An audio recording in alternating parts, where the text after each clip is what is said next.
ભાઈઓ બહેનો,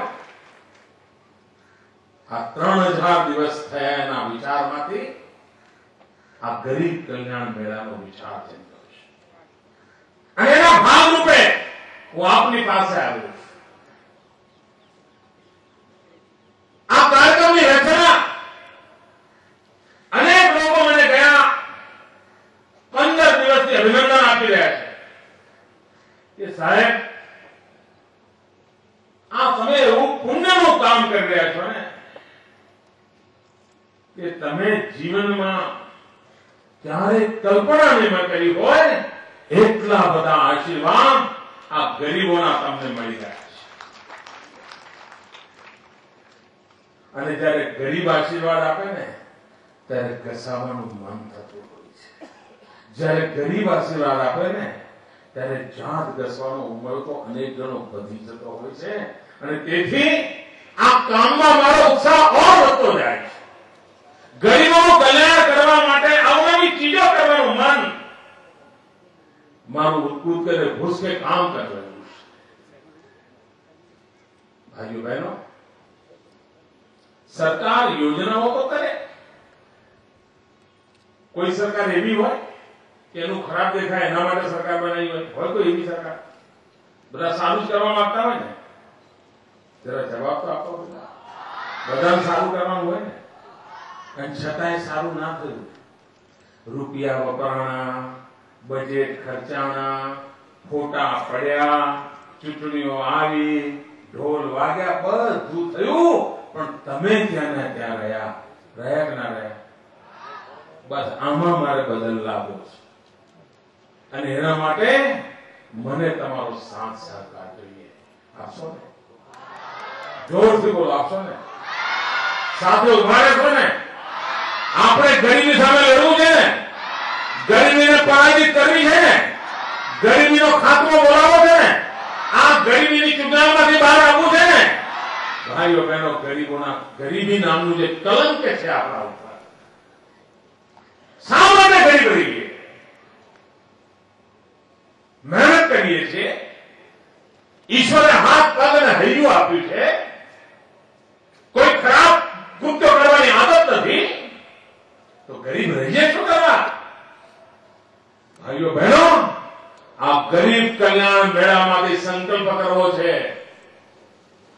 કે હવે હું મારી બાકીની જિંદગી ગરીબી સામે લડાઈ માટે ખર્ચીશ અને મારા જીવતા જીત ગરીબી નામની જે મુસીબત છે એને પરાજિત કરીને રહીશ અને માથું ઊંચું કરીને બહાર આવી. આ મારો સંદેશ લઈને આવ્યો.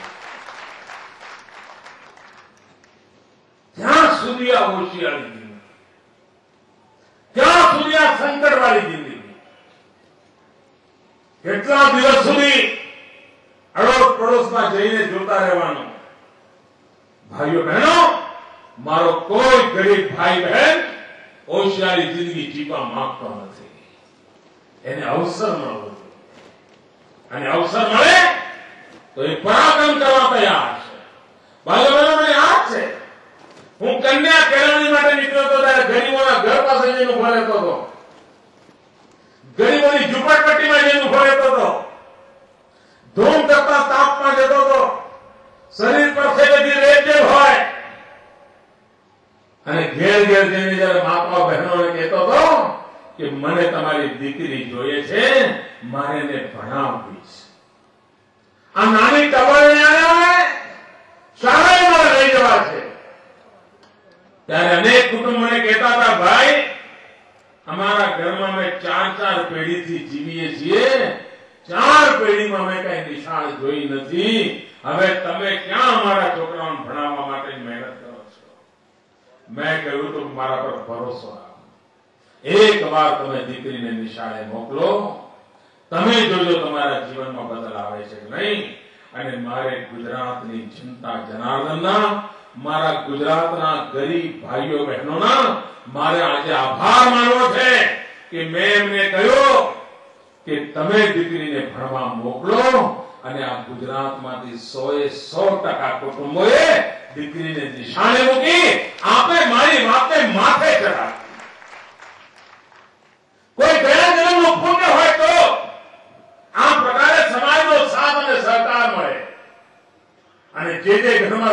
આપવા માંડ્યું છે. જ્યાં માતા સરસ્વતીની પધરામણી થઈ છે ત્યાં લક્ષ્મી તો આપોઆપ આવવાની છે. તમે જોજો, જેના કુટુંબમાં શિક્ષણ આવ્યું એ કુટુંબ પાસે ગરીબી સામે લડવા માટેની AK-47 આવી જાય છે. આ શિક્ષણની તાકાત આ ગરીબી નામના રાક્ષસને ખતમ કરવા માટે મોટા મોટી તાકાત હોય છે.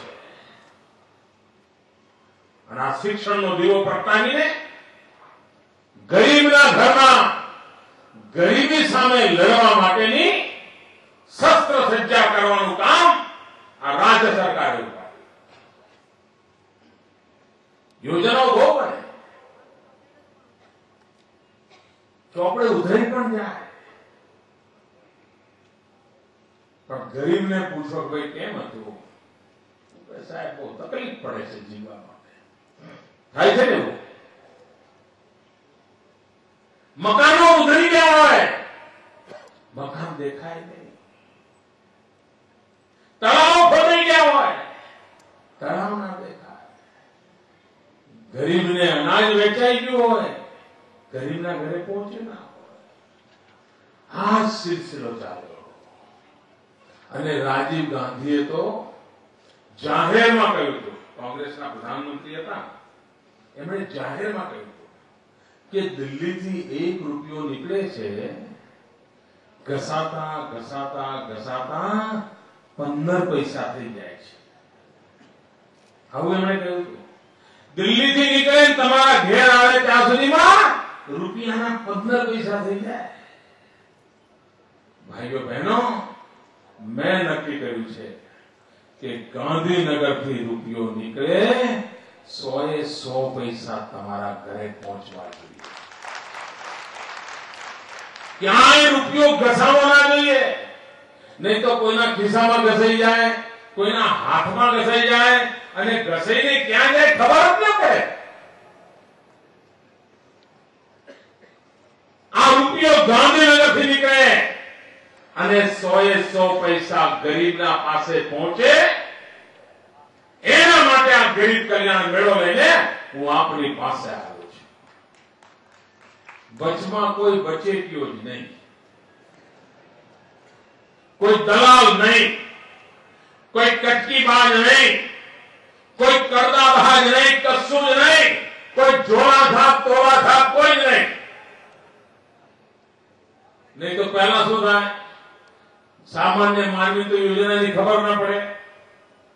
સરકારમાં ઉપરથી દબાણ હોય કે લક્ષણ પૂરા કરો, લક્ષણ પૂરા કરો, એટલે જોલા સાપ લોકો આવી જાય, બગલમાં પેલો ભરાઈ નીકળી પડે, ગરીબો પાસે જાય, અરે વિધવા થઈ ગયા બેન, તમે વિધવાને 500 રૂપિયા અપાવો, આવું કઈ દુઃખી જીવન જીવાતું હશે?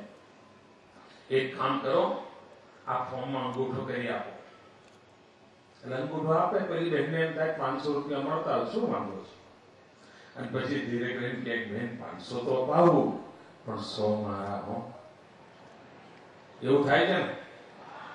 જરા ખંખારી બોલો ને. હા,